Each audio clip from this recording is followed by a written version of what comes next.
حضور پاک علیہ الصلوۃ والسلام کی ایک صاحبزادی تھی حضرت زینب رضی اللہ تعالی عنہا.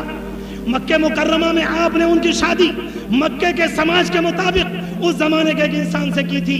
بعد میں نبوت کا دور آیا, مختصر طور پر عرض کر دوں, نبوت کا دور آیا اور اس کے بعد وہ شادی ہوئی, مگر ان لوگوں نے اسلام قبول نہیں کیا, بیٹی پر ظلم کرنا شروع کر دیا.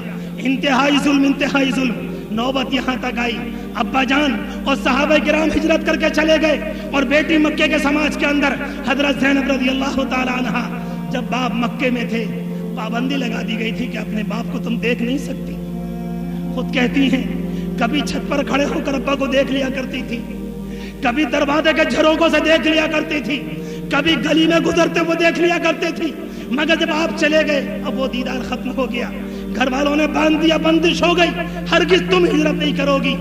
کہتی ہیں کہ ایک مرتبہ میں نے اپنے دیور سے کہا, بڑا شریف انسان تھا, کہ دیکھو اگر کوئی قافلہ مدینے کو جا رہا ہو ذرا بات کر لینا اور مجھے کان میں آ کر بتانا, میں چپکے سے نکل جاؤں گی تاکہ اپنے باپ کے پاس پہنچ جاؤں. اس نے میری بات کو مان لیا اور وہ انتظار کرتا رہا. میرے شوہر کو پتہ نہیں, خاندان کو پتہ نہیں, اور اس نے مجھے آ کر ایک دن کہا کہ زینب ایک قافلہ تیار ہے, تم تیار ہو جاؤ. میں نے اس کو انعام دیا, اس نے چپکے سے لے جا کر قافلے پر اونٹ پر بیٹھا دیا اور لوگ مجھے لے کر روانہ ہو گئے. 1-1.5 دن تو خاندان کے لوگ یہ سمجھے کہ پتہ نہیں زینب کہاں گئی, ادھر کے ادھر. زمانہ گزرتا رہا, تقریباً 2-3 دن کے بعد بات سمجھ میں آئی, لگتا ہے کہ چلی گئی. انہوں نے اپنے گھوڑے دوڑائے, گھوڑے کی چال میں اونٹ کی چال میں زمین آسمان کا فرق. کچھ زمانے نکلے تھے, کچھ مسافت گئے تھے اور جا کر اس اونٹ کو پکڑ لیا. حضرت زینب بیٹھی ہوئی تھی. اعلان کیا گیا کہ محمد کی بیٹی کو جو کر لے کر آئے گا اس کو منہ مانگا انعام دیا جائے گا. جو ظالم آگے تھا اس نے دیکھا, وہ پہلے دیکھ چکا تھا مکے کے سماج میں کہ زینب کا جسمانی ساخت اور حجولہ کیسا ہے, ان کا جسم بھاری ہے کہ ہلکا. اس ظالم نے دور سے بات سمجھ لی کہ فلاں کونے میں اونٹ کے اوپر جو کجاوا رکھا ہوا ہے, یہ جو خاتون بیٹھی ہوئی ہیں یہ زینب ہے. اس نے وہیں سے تیر مارا اور وہ تیر آپ کے پیٹ میں پار ہو گیا اور وہ اللہ کی بندی اونٹ سے نیچے کو آ کر گری. لیکن جو بات مجھے عرض کرنی تھی, انہوں نے زینب کو اٹھایا اور لے کر مکے چلے گئے اور مکے لے جانے کے بعد وہاں رکھا, کوئی خاص علاج نہیں کیا. ایک وقت وہ آیا کہ انہیں یقین ہو گیا کہ زینب مر سکتی ہے, ختم ہو جائے گی, اس کو اس کے گھر پہنچا دو ورنہ قبائل کی جنگ چھڑ جائے گی, آپس میں خونی جنگیں ہوں گی اور نہ معلوم کتنا خون خرابہ ہوگا.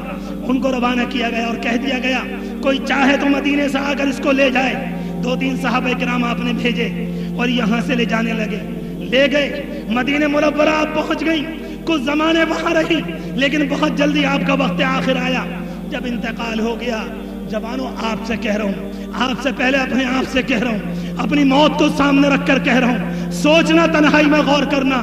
جب انتقال ہو گیا حضور پاک علیہ السلام نے نہلوایا, کفن بایا, عورتوں نے نہلایا, ان کو کفنایا, صحابہ کرام جنازے کو لے کر گئے اور ان کو دفن کیا گیا.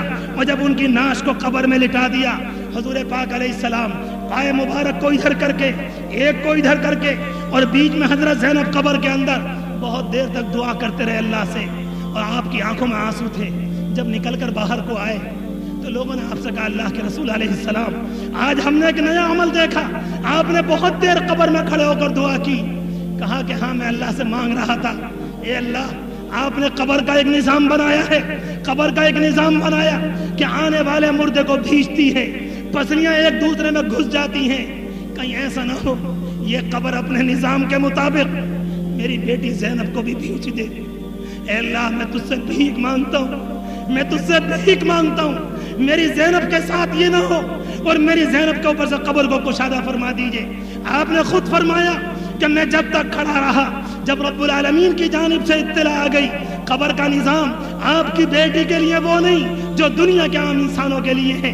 جب میں نکل کر باہر کو آیا اور پھر آپ نے بہت دیر دعا فرمائی, اس کی روشنی میں یہ کہنا چاہ رہا تھا جب ان کی بیٹی کے ساتھ معاملہ ایسا ہونے کی امید ہو سکتی ہے اور حضور پاک علیہ السلام نے اپنی بیٹی کے لیے اتنی دیر دعا فرمائی, ہمارا اور آپ کا معاملہ کیا ہے؟ سوچنا چاہیے, غور کرنا چاہیے ہم نے کیا تیاری کی ہے اور کس تیاری کے ساتھ دنیا سے ہم جانے کو بیٹھے ہوئے.